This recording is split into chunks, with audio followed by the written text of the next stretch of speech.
Assalamualaikum warahmatullahi wabarakatuh, sahabat pengangguran, salam satu hobi, jalin silaturahmi. Oke, balik lagi masih bersama saya di channel Handy Endo. Kali ini kita sharing lagi cara menanam pohon anggur dari mulai bibit sampai ke pembuahan. Nah, di sini ada bibit yang sudah saya tanam. Nah, bisa dilihat sahabat, ini baru 7 hari sahabat dari mulai penanaman. Untuk sahabat semuanya yang baru menyukai untuk menanam anggur, hal yang paling penting yang harus kita lakukan yaitu mempersiapkan dulu media tanamnya sahabat ya. Media tanam yang cocok dan pas untuk pohon anggur itu sendiri. Nah, di sini saya buatkan media tanamnya dengan memakai sekam bakar, sekam lapuk, humus bambu, dan pasir kali atau tanah. Untuk dosisnya, sekam bakarnya 2, humus bambunya 2, sekam lapuknya 2, pasirnya 1 atau tanahnya 1. Jadi media tanamnya saya buat tidak terlalu poros, juga tidak terlalu mengenang air. Nah, setelah mempersiapkan media tanamnya, sebelum memasukkan ke dalam pot, usahakan di bawahnya kasih dulu arang sahabat ya, karena ini pun saya kasih arang dulu bawahnya, lalu saya masukkan media tanamnya. Setelah media tanamnya dimasukkan ke dalam pot, jangan dulu ditanam sahabat ya, kita tunggu dulu beberapa minggu, 2-4 minggu sahabat ya. Nah, setelah 2 atau 4 minggu baru kita bisa menanam bibit anggurnya sahabat. Langsung kita siram. Nah, untuk penyiraman berikutnya, berapa hari sekalikah untuk kita lakukan penyiraman. Jadi di sini sebelum melakukan penyiraman, kita lihat dulu media tanamnya sahabat. Jika media tanamnya terlihat kering, kita bisa menyiramnya. Jika media tanamnya masih basah, kita jangan dulu menyiramnya. Kita bisa cek media tanamnya, seperti ini. Kita genggam. Jika masih basah, jangan dulu menyiramnya. Jika medianya kering, baru kita bisa menyiramnya. Jadi untuk penyiraman tidak akan sama sahabat ya. Tidak harus 1 hari sekali, tidak harus 2 hari sekali atau 3 hari sekali. Kita sesuaikan lagi antara media tanam dan juga sinar matahari di daerah masing-masing. Nah, setelah 15 hari dari penanaman awal, di minggu berikutnya kita bisa berikan pupuk sahabat ya, yaitu pupuk vegetatif. Dan di sini saya memakai pupuknya pupuk NPK bertahap. NPK bertahap dari mulai NPK 2577, NPK 15-15-15 atau NPK 16-16-16, lalu NPK 13-13-21 dan terakhir NPK 9-25-25. Nah, jadi pemberian pupuk untuk 15 hari setelah tanam baru diberikan NPK 2577 sahabat ya. Karena NPK 2577 ini N-nya sangat tinggi sahabat ya. N-nya 25, P-nya 7, K-nya 7. Jadi pupuk 2577 ini sangat bagus untuk masa vegetatif atau masa pertumbuhan. Nah, pemakaian pupuk NPK 2577 ini sampai nanti terbentuknya batang tersier dengan tinggi atau panjang 30 cm.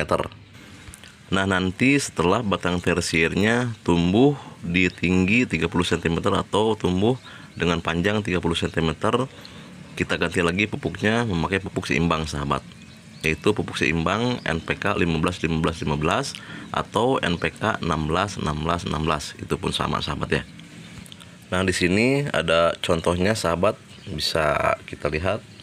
Jadi sebelum kita berganti pupuk ke NPK 15-15-15, kita lihat dulu batang tersier lainnya sahabat ya.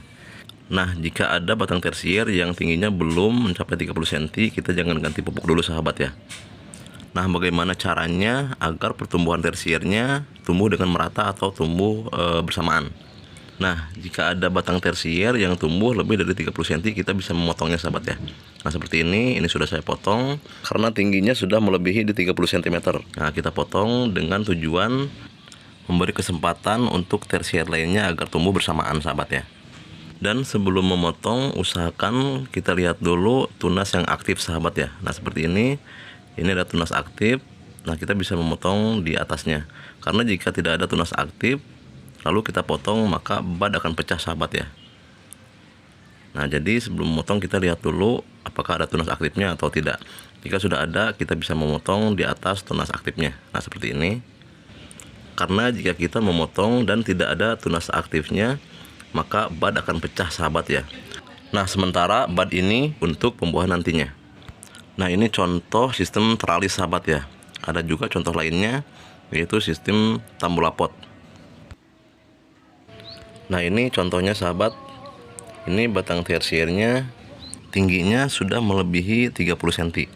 Nah, sementara batang-batang tersier lain pertumbuhannya belum mencapai tinggi 30 cm. Jadi batang tersier yang sudah tingginya mencapai lebih dari 30 cm, kita bisa memotongnya, sahabat ya. Nah, contoh seperti ini sudah melebihi dari 30 cm dan kita bisa memotongnya agar memberi kesempatan untuk batang tersier lainnya agar tumbuh dengan merata atau tumbuh dengan bersamaan. Tapi sebelum memotong, kita lihat dulu apakah ada tunas aktif atau tidak. Karena jika tidak ada tunas aktif, lalu kita memotongnya, maka bud akan pecah, sahabat ya. Nah, bisa dilihat, sahabat, ini sudah saya potong karena sudah ada tunas aktifnya. Jika sudah ada tunas aktif, di saat kita potong, maka bud tidak akan pecah, sahabat ya, karena adanya tunas yang aktif. Nah, nanti di saat batang tersiernya tumbuh dengan merata atau tumbuh dengan bersamaan di 30 cm sampai ke 60 cm, kita ganti pupuknya, sahabat ya. Jadi dari 30 cm ke 60 cm kita pakai pupuknya memakai pupuk NPK seimbang, yaitu pupuk NPK 15 15 15 atau NPK 16 16 16. Nah, nanti di saat batang tersiernya mencapai di tinggi 60 cm ke 90 cm, kita ganti lagi pupuknya memakai pupuk NPK 13 13 21. Nah, itulah masa pengumpulan tepung pembuahan, sahabat ya. Setelah batang tersiernya mencapai di tinggi 90 cm, kita ganti lagi pupuknya memakai pupuk NPK 92525. Nah, inilah pupuk di fase generatif atau fase pembuahan. Sebelum masuknya pupuk 2525 ini, kita usahakan dulu stres air, sahabat ya. Jadi pemberian terakhir pupuk NPK 13 13 21 langsung kita stres air. Nah, untuk stres air saya lakukan selama 1 minggu, sahabat ya. Karena ini saya tanam di dalam pot, jadi untuk stres airnya saya lakukan selama 1 minggu. Jika menanamnya langsung di tanah atau grounding, bisa lebih lama lagi, sahabat ya. Bisa 10 sampai 15 hari. Karena pohon yang kita tanam secara grounding, akar akan bebas mencari makanan di media yang sangat luas, sahabat ya. Berbeda dengan pohon yang kita tanam di dalam pot. Karena di dalam pot medianya sedikit dan nutrisinya terbatas. Jadi untuk stres airnya saya lakukan selama 1 minggu atau 7 hari. Jika pohon anggurnya terkena full sinar matahari, maka stres air dilakukan bisa lebih cepat lagi, sahabat ya. Nah, setelah stres airnya sudah kita tentukan berapa lamanya, barulah kita berikan pupuk 92525-nya. Setelah pemberian pupuk 92525-nya, kita lakukan stres air lagi selama yang sudah kita tentukan, sahabat ya. Berapa kalikah pemberian pupuk 92525? Pemberian pupuk 92525 sampai daun terlihat merungkup atau daun seperti mangkuk terbalik. Nah, di sini saya melakukan pemberian pupuk 92525 selama 3 sampai 4 kali ya. Jika pemberian pupuk 92525-nya selama 3 sampai 4 kali, stres airnya pun kita lakukan selama 3 sampai 4 kali, sahabat ya. Jadi setelah terakhir kali pemberian pupuk 92525 sampai daun terlihat merungkup, dan di minggu berikutnya baru kita berikan pupuk 13 13 21 langsung disiram jenuh. Nah, seperti itu, sahabat ya. Setelah dilakukan siram jenuh, langsung kita pruning 9 daun dari bawah ke atas dan hanya menyisakan daun di atasnya saja ya, terhitung daun yang ke-10 sampai ke pucuk. Nah, setelah dilakukan pruning, besoknya baru kita lakukan pemangkasan. Di bud manakah atau di bud berapakah harus kita pangkas? Nah, kita cari bud-bud yang bentuknya bulat ya, yaitu bud yang potensial yang akan membawa bunga. Nah, biasanya bud yang berbentuk bulat akan membawa bunga. Dan bud yang berbentuk runcing biasanya akan membawa daun saja sahabat ya. Setelah kita lakukan pemangkasan, langsung kita semprot memakai fungisida dan insektisida agar tidak terserang oleh hama dan jamur. Nanti setelah 3-4 hari bisa kita oleskan Dormek di batang coklatnya sahabat ya. Karena saya pun di sini hanya mengoleskan Dormeknya di batang coklat atau di batang tua ya, tidak di batang mudanya.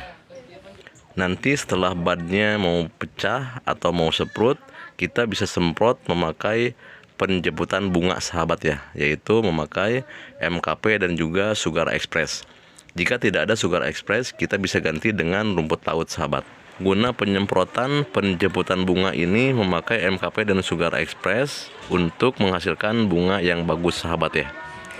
Setelah penyemprotan penjemputan bunga, kita tunggu sampai keluarnya bunga dan barulah kita melakukan penyiraman lagi. Itu pun jangan terlalu banyak. Nanti setelah bunganya berukuran 2 cm baru diberikan pupuk sahabat ya.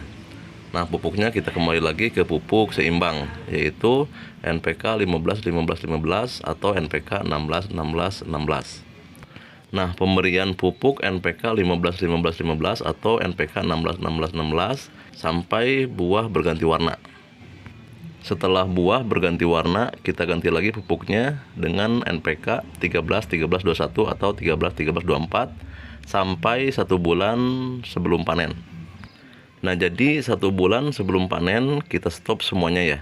Kita stop pupuk untuk medianya, kita stop juga penyemprotan batang dan daunnya. Oh ya sahabat, dari mulai masuknya pupuk, setelah 15 hari dari penanaman, di saat memberikan pupuk ke medianya, kita pun harus memberikan makanan tambahan pada daun sahabat ya. Nah, di saat kita memberikan pupuk untuk medianya, atasnya pun yaitu daun dan batang, kita semprotkan makanan tambahan ya, yaitu dengan MKP dan juga magnesium sulfat. Nah, itu kita lakukan setiap minggunya. Jadi kita berikan 1 minggu sekali sampai berbuah. Dan biasanya saya selalu membuang tunas air yang ada di batang primernya. Saya buang semuanya, nanti setelah terbentuknya batang sekunder, baru saya biarkan tunas airnya tumbuh ya, karena untuk pembentukan batang tersiernya. Di batang tersier pun saya buang semua tunas airnya. Dan untuk penyemprotan pencegahan hama atau jamur, kita bisa lakukan 1 minggu 2 kali ya. Karena di sini saya selalu menerapkan pencegahan bukan pengobatan. Oke, untuk sahabat yang baru bergabung di channel ini bisa klik tombol subscribe-nya dan juga tombol-tombol lainnya agar video ini bisa lebih berkembang dan bisa memberikan informasi-informasi yang lebih bermanfaat lagi untuk semuanya. Amin ya rabbal alamin. Dan untuk sahabat semuanya yang sudah subscribe, saya ucapkan banyak terima kasih. Semoga menjadi ladang amal untuk semuanya. Amin ya rabbal alamin. Oke sahabat semuanya, selamat menanam anggur sebanyak-banyaknya sampai berhasil. Insya Allah kita share lagi di video-video berikutnya yang lebih bermanfaat lagi. Oke sahabat semuanya, salam pengangguran, salam satu hobi, jalin silaturahmi. Saya pamit undur diri. Wassalamualaikum warahmatullahi wabarakatuh.